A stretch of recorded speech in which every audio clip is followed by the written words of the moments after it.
Malcolm X incarcerated, he found Allah. You did the same thing, I think, in jail. Not true. I don't think you know it. You know I was Muslim before I went in prison. No, I'm saying, I'm just, again, that's people's perception. I know that. I'm saying people's perception is that you found Allah in jail, but that didn't happen. But I'm saying, go ahead.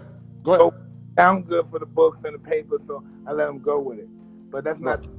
So again, correct it. Let the folks know, let the brothers and sisters know, when did that actually happen for you? Listen, I was Muslim before I went there. I was always, my chauffeur was Captain Joe, Yusuf Shah. Shah. They the one, he was down, he was the minister before Malcolm was. Mm-hmm. So, and he used to be my driver, and he would educate me every day, every second of the week, and every time he would drive me. You know? What was it about Islam that drew you in? What was it about the religion that drew you? That's just who I am. Right. And the person, it's just who do it influences. That just was my stuff. Listen, I'm gonna tell you this, Charlie. Tomorrow will be June 20th. June 20th, 1980, I got turned out with boxing. This is what I'm gonna do for the rest of my life. I didn't know I'm gonna be a champion. So Sugar Ray Leonard fight Roberto Duran. Montreal, June 20th, 1980. I saw that fight. I said, this is what I'm doing with my life. I had an idea. I wasn't sure yet. I liked boxing. Because the year before, I saw Muhammad Ali when I was locked up in Coffin. He came to the juvenile detention center, and I said, wow, I want to be a fighter. But I wasn't sure. I was still robbing and stealing. But when I saw Sugar, I was in a reform school, and they played it. The next day, they had the fight. And the next Saturday, they played on ABC. And when I saw that fight, my whole life changed. So you said Meldrick was your guy. What did you think about Meldrick's overall, about his career and everything? What did you think about him? Man, Meldrick was a great fighter ever since he was a little baby. He was. But you know all the brothers? Eldrick and Myron? All that stuff. They were sharp. They weren't that good. No, listen to me. Listen to me. Eldrick and the amateurs, because they all fought. So Eldrick and the amateurs, actually, everybody said that he was actually better than Meldrick. Well, listen, that happens sometimes, but this is what Cuss always tells me. Mm-hmm. Greatest fighter in the world, he got his girlfriend pregnant. He was responsible, and they got married and took care of his girlfriend. Said fuck fighting, or else he got a better job, or he had a high school education, and his wife said, I don't want you to fight. I want you to do this. You'd be surprised. The best fighter in the world was probably a dentist or something. A dentist. Wow. Yeah. So I'm gonna go to the heavyweight champ, Smoking Joe Frazier. Yeah. What'd you love about him? Very determined. Everybody equated me to him. Very determined, refused to lose. And listen, it goes to that whole thing. He's the Capricorn sign, right? Mm-hmm. The sign of the Capricorn. I don't care what, and people get mad at me. This is the biggest ego sign in all the music you're listening to. I listen to horoscopes. I listen to a lot of classic rock. So he thinks he's smarter than everybody, which he probably, but he shouldn't say he is. Right. That's how Cuss was. Listen, Ali, Foreman, and Frazier. 3 guys, right? Both Capricorns, born a couple of days apart. Mm. Can you imagine those guys? They despise each other so much because their egos are so big. Mm. Wow. You think they hated each other though? Like legitimately hated each other? I think when the bell rang, they did. Right. Because I noticed when I see them, they're always gentlemen. When I seen them, they was always gentlemen to each other.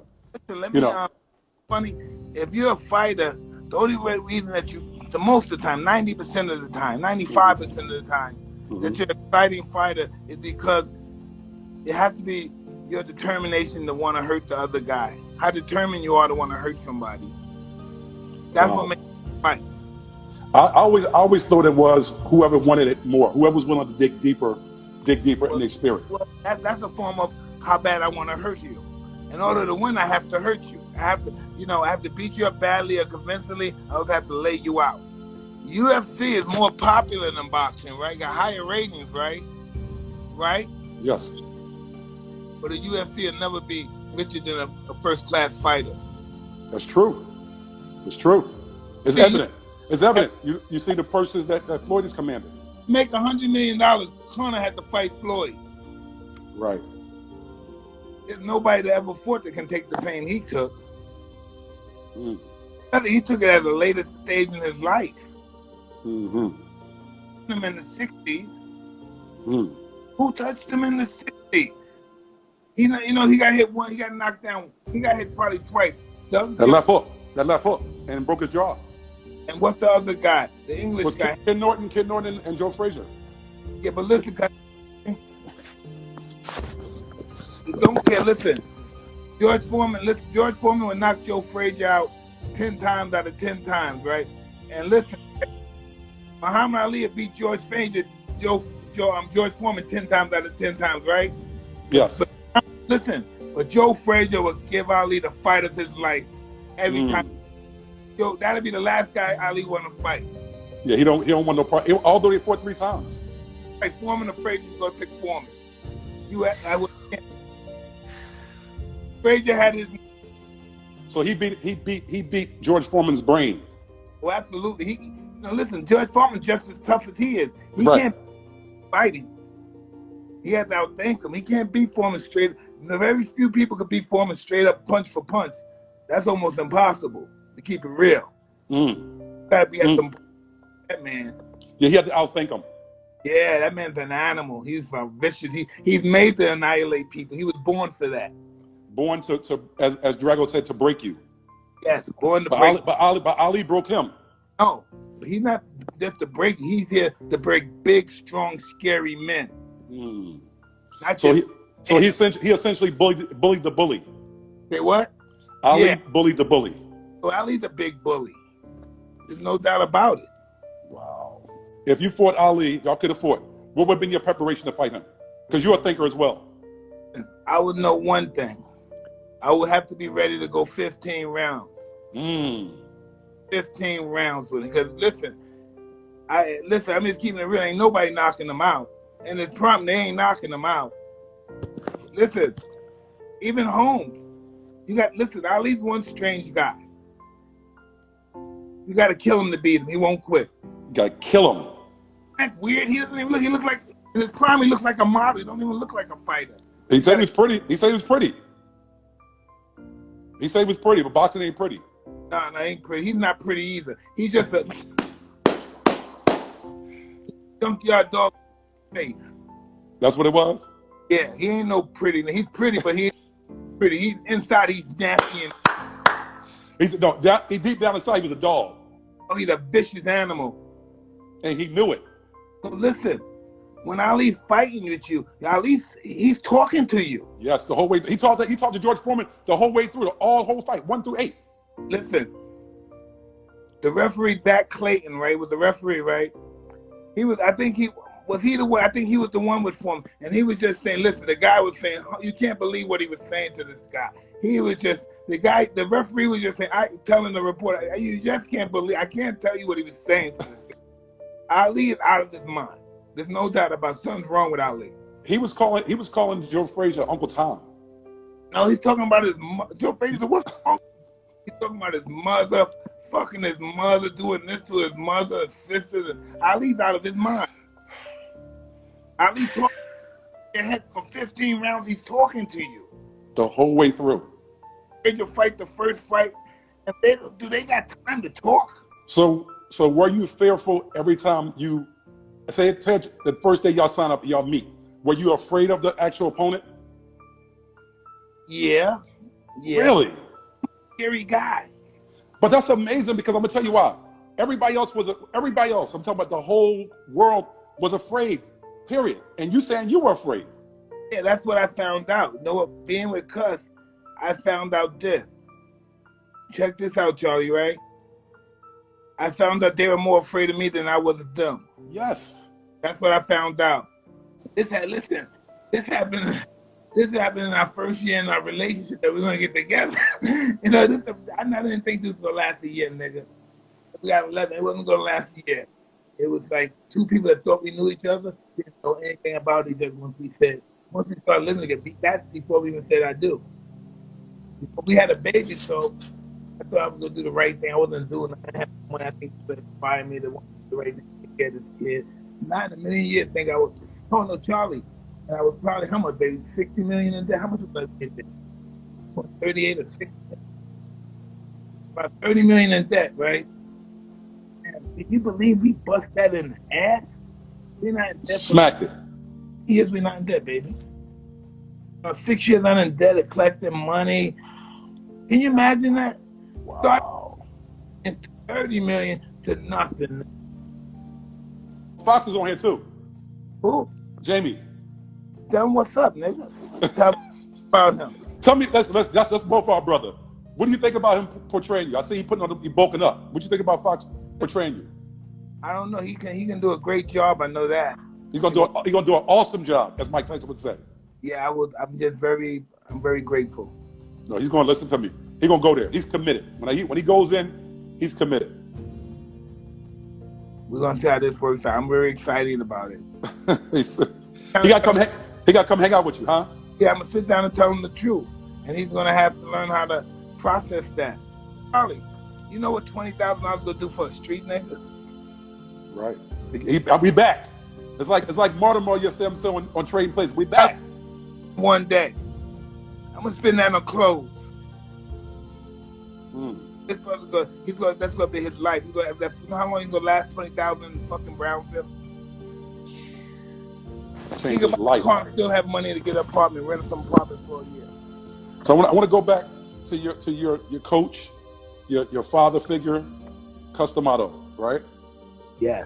I'm gonna ask you a few questions, and one of them I'm saying I want to see how you actually respond to it. So Cos taught you number system, like you said, programming, almost in a programming way, right? And you just wanted to be able to come back and say, Cos, I did it.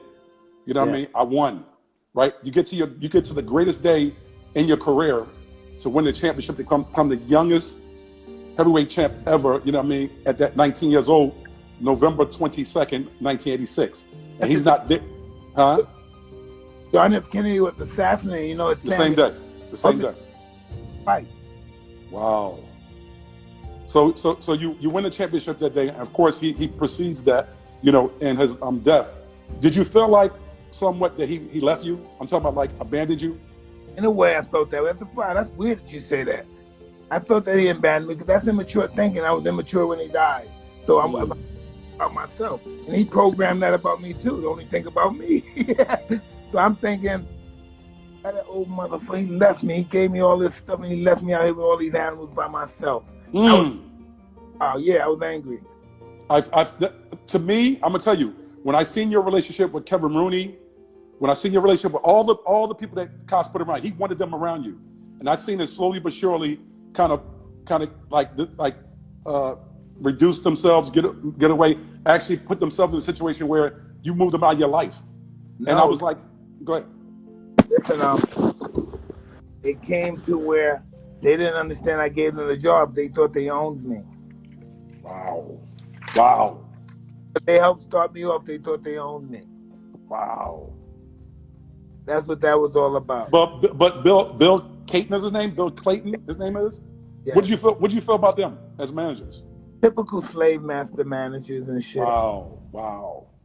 Every big fight manager was I've never paid.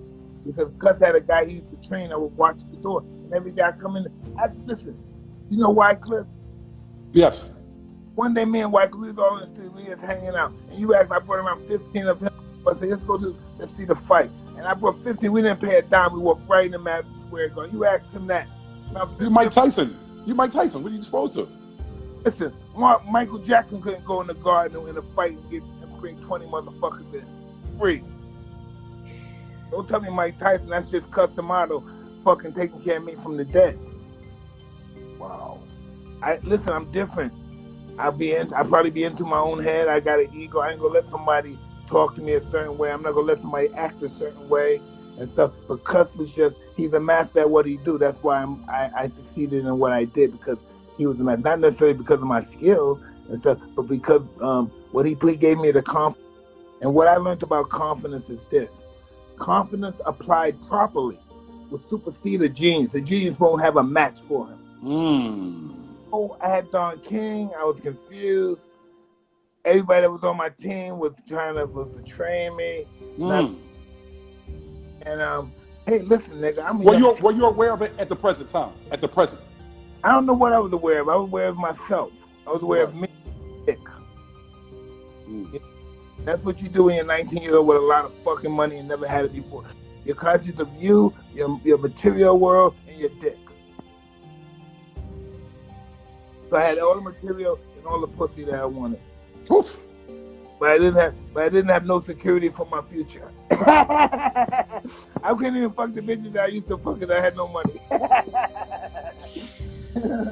So you think money was the thing that drew him to you, not you?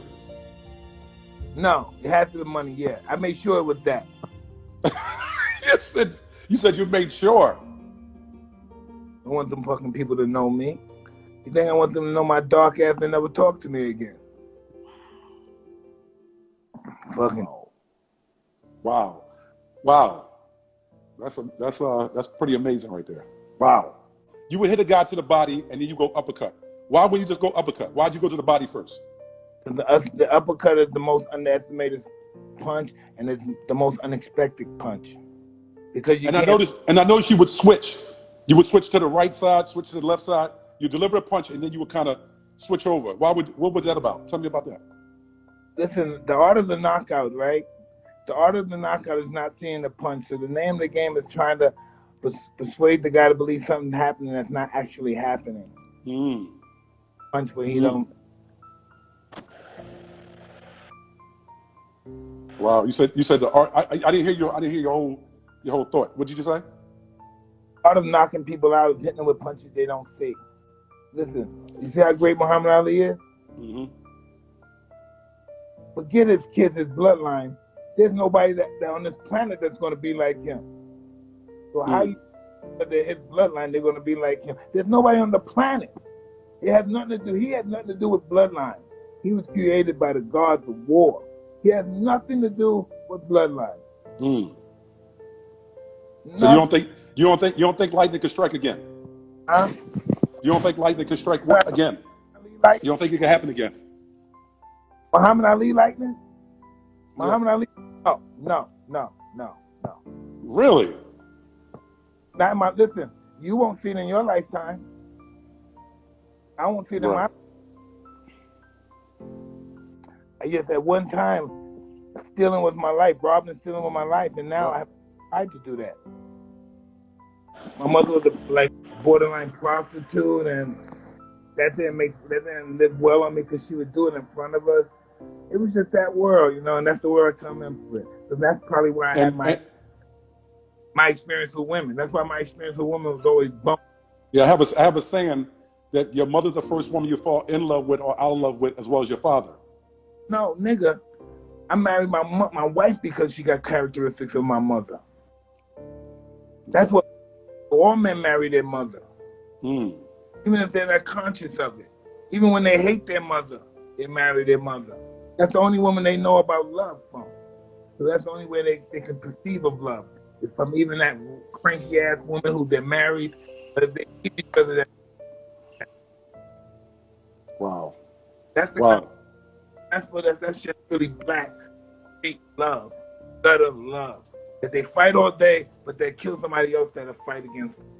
It's just really good love. My time bond comes from my trauma. Things I've dealt with, sexual abuse, or just being beat up all the time. Or just watching your mother being beat up, or watching your mother fuck all the time. So you get that trauma. So I look at life, my life is different. I look at life from a different eyes than probably you or other people. Okay, so let's go into I'm back. What does that mean? I see the physical transformation, but what does that mean? I'm back. That don't really mean nothing. That just means I'm here. You said it. You said it like intently in the camera. Yeah, I'm here. And I'm capable of doing that too. But that's just a scenario you're saying I'm in a different field of life, in a different frame of thinking. Got it. You embarked on acting a few years back, and you've been doing it. What is your affinity for acting? Hey, I used to like what I really like to do. I used to like entertaining people. Just another form.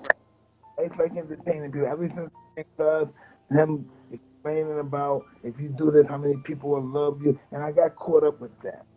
I got caught up with myself and my world, my peers, how many people know me, and I'm coming to it. No one could ever believe I did this. Then, listen, right? I always felt I was the worst guy in the world. I had no money, but my mother and father had a great life. I pretty much had a great life. I was cussing them. I was just had a great life. I had a great life. Everybody in the town knew me. Everybody in the country knew me. I had a new car. I couldn't even drive and didn't have a license. I guess the cussing them just spoiled me. Maybe that wasn't good. I knew what it was like. You know what I knew? I knew I was like when those white guys had a father and they made their father proud. So I made him very proud. You know how I made him proud? By breaking people's ribs, breaking people's ribs, breaking their eye sockets. That made him very happy. So I like making him happy. So I continue to do that. So you said you like making people happy? Yeah, because I thought one day I hit a guy, and I think I broke his eye socket, and it really wasn't. It was a nice guy, and I felt bad. And then Cuz told me, and he explained, but it was really he did it in a classy way, but I'm gonna do it in my way. And he said, "You continue to do that, and people will love you for it." Wow. What did Cos say to you that made you like, okay, I'm going to listen to everything this man says to me? What was it? What was that thing? What was that defining moment that connected with you? Like, I'm going to submit. He said, if you listen to me, you'd be the greatest fighter in the world. You'd be the youngest champ ever. And that was it. Yeah. He said, listen.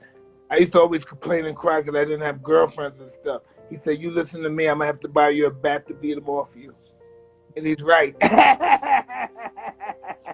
I never had a girlfriend. I was always crying and stuff. He said, just listen to me, son, and you trust me. I'm going to buy you a bat to beat them off you. He's right. God. Listen, know what's so funny? I don't know if it's my ego. I always had money. Even when I was in the street, I always had it. Even when guys used to pick on me and rob me, they always robbed me for a lot of money. I always had money. Wow. I was constantly robbing people, robbing houses. Listen, I'm 10 years old, 11 years old. I'm going in houses, I'm getting 15,000. I'm getting a machine gun. I'm getting 45. Listen, man, can you imagine that? Can you imagine being I'm 11 years old and got $30,000 and got a fucking machine gun, got some 45? Can you imagine that? That's like 15 million to you. Yeah. Well, listen, I got guns, nigga. I'll kill somebody. Robbing somebody's house. They got guns in there. Man, it's crazy being in somebody's house. And they're in there, you don't know it. But they're in there and you don't know it. No, and you're going to get machine guns. You're going to get guns out of a place. Yeah, and the guy hope that he ain't stand at the top. Hope that he ain't stand at the top of the step waiting for you. No, he's in the bed sleeping. He's talking. He's thinking I'm somebody else. Honey, you there? What you doing, baby? And I'm whoa! I knocked on the door. No one answered. I've been knocking on the door. I said, no one's there. No one in there. He's sleeping. He's there, baby. You get something. You got something. I'm like, oh shit! And I'm walking out. And, oh man. Wow. How was that experience in jail? Honestly, you walk in there the first day. The whole jail got to be like, you got to disrupt the whole place. The place was so happy I was in there. Oh man. So I go into my cell. I'm mad. I go in my cell. I close the cell door, and this white guy said, "No, come on out here, hey man, come out here. You need to be out. We need to see you. We love you and all that shit." Oh man.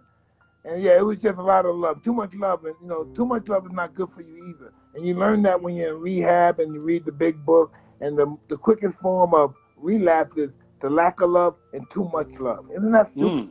Too much love. Too much love. Because too much love is good. If everything I do is good, how could that be bad? That's what you think as a junkie. If everybody loves me, why can't I do this? Because now I do this. Now I don't feel everybody's unhappy. Everybody's sad. I'm happy, but everybody's sad. When I'm not doing it, everybody's happy and I'm sad. Mike Tyson don't need to violate any woman at any point, any time. Literally. But dig, right? I would speak to that. You don't have to say it. I'll speak to that. Oh, I know, but I want you to know this, nigga. I'm not above violating a woman, right? But I didn't violate that woman. That's just keeping it real. Just keeping it real. Especially back then. Back then, I wasn't above violating, taking no pussy and stuff, but I didn't take hers. Are you mad at her? No way. That was a favor. That was a big blessing for me. A big blessing? Yes. Listen, I look at life totally different. I used to look at some people as my nigga, my player, my homeboy, my bitch, my hoe, and now I look at them all as my teachers. I don't look at them. I look at them in a totally different perspective. I have no. Have you seen her? Have you seen her? No, I don't see. I wouldn't know what she looked like if I saw her. If she walked up to you and say, "My name is Desiree," she don't need to say last name. What would be your response? Nothing. I was, how you doing? I don't even know her no more. I don't even have that connection with her no more. I don't. It's like it's never happened. How about if she wanted to sit down with you? Huh? How about if she wanted to sit down with you? I'm not interested in doing that. Okay. No, she didn't do. She did the wrong thing. I'm not interested. I'm over that. I'm doing this now. This is so much bigger than anything I ever experienced in my life. So you would just be a gentleman and say, "Have a nice day." Couldn't go no further. I don't know if I'm a gentleman like that, but you know, it wouldn't be no static. Sugar Ray Robinson. Poetry in motion, baby. Poetry in motion. What was his strengths? What was his weaknesses? And listen, right? His strength was with Muhammad. He has total supreme confidence in himself. Fast hand, vicious puncher, never give up, fight to the finish, fight every second of the fight, and just has extreme confidence to know he was the best fighter that God created. Jack Johnson. He was our first. He was our first, and he showed his character and dignity too. He fought 100 rounds, I think, or 90 rounds or something like that. How many rounds did he fight? A 45 rounder, and he got stopped in the 16th round. 26. I'm sorry, 26. Would you have wanted to fight in that time in that many rounds? Would you want it? Huh? I knocked everybody out in one round. They say get 2,000 rounds. It wouldn't matter. You're gonna get them out of the first round. And move their head back then. I'm ripped, and I'm talking about boxing exhibition. Everybody wants to see. Everybody's offering all these fucking millions, hundreds of millions of dollars to see me in the fucking. You have to see my old ass. Listen, when I remember I did that little bullshit shadow boxing in the mix. Yes. Damn near broke the internet. Yeah, no, 800 million. Can you believe that? 800 million? Yeah, that was pretty interesting. So I said, I go like this. I'm capable of doing anything now. That shows that ego again, right? That ego again. It's fueling the ego again. So that's the difference. The people let the ego run rapid, and they get intoxicated with the ego running rapid. I'm under control. He's under control. Or she's under, whatever it is, under control. I love you, brother. Assalamu alaikum. Wake Salam.